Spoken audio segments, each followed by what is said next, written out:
sound. It seems like past words enter like passwords into my mindset. Turn my mindset into a mindset. Now my mind of mine cannot compute with this mental virus. I'm insecure.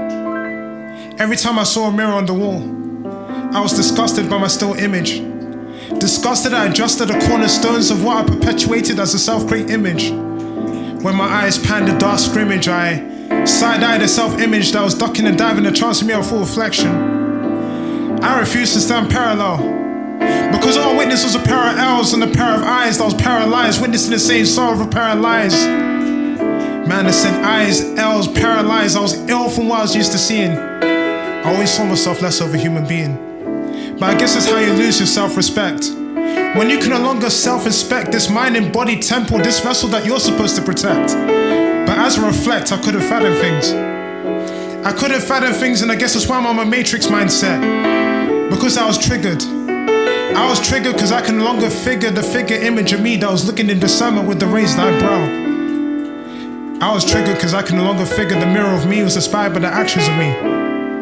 Looking at myself and saying, which pill did I swallow? Because if I take the red pill, I'm feeling blue. If I take the blue pill, I'm thinking what the hell is really true? Overdosing on life's advice, I'm thinking what the mind portrays. It's our mirror image what the mind's eye relays. I couldn't fathom things. It's like if our cortex looked into our inner cortex and looked at what our forefathers before us and said, this is what the mind reflects. And because of my temperament, it disrupted my inner temple, which meant that my self-portrait, I was nitpicking all my poor traits, framing myself in a poor fate, like a bad NFT art in the back of a tape museum. But how can anyone see themselves as a living art if they're not able to masterpiece? I mean, for us to masterpiece, you have to appreciate the surface of what a creator masterly pieced. I mean, life embodiment is colorful. I love being black, no doubt about that. I gotta appreciate the surface of my habitat. And I gotta appreciate my melanin. When it still passes this world, I still believe that I'm bred in sin. Now I give a toast to that fact. But sometimes I feel like only the sun appreciates the African habitat. I'm just trying to shed light because I feel like the world still scores the Afro-Black. But listen, let me hold your mind for a minute. I just embedded a new theme. I said bread, toast, sunlight. I wanted to spread love in the message of the whole scheme. And I also said bread and sin. I just hope one day I can stand in glory in the presence of my reflected essence to say the black of the berry is his own medicine. And to his own relevance, I hope the better version of me, myself, and I is his own state of prevalence. But they always said I looked like death. I guess these eyes reflect the repercussions of what can only be described as the reaper's cousin. Cause I always stood in the image of me that was roughened. But I still had a silently deep discussion with the potential in front of me that could be toughened.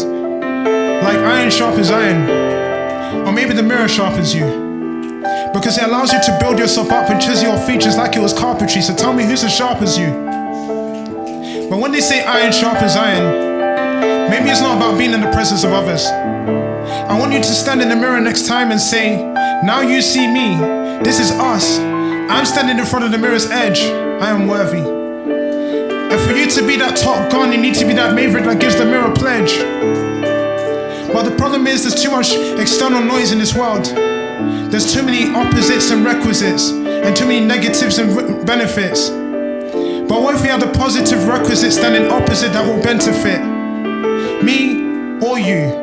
Now that's a benefit. But as long as we focus on that, we won't focus on the lie but the true reflection. We were all made in the image of God. That's a true projection.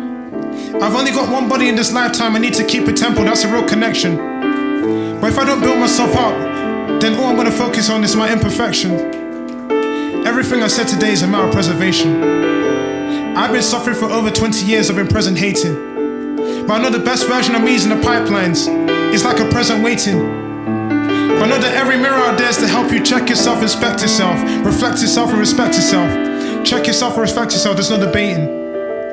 But my past enemies will say, ARNIE's just looking for compensation. Now I'm just leaving room for conversation. When you've always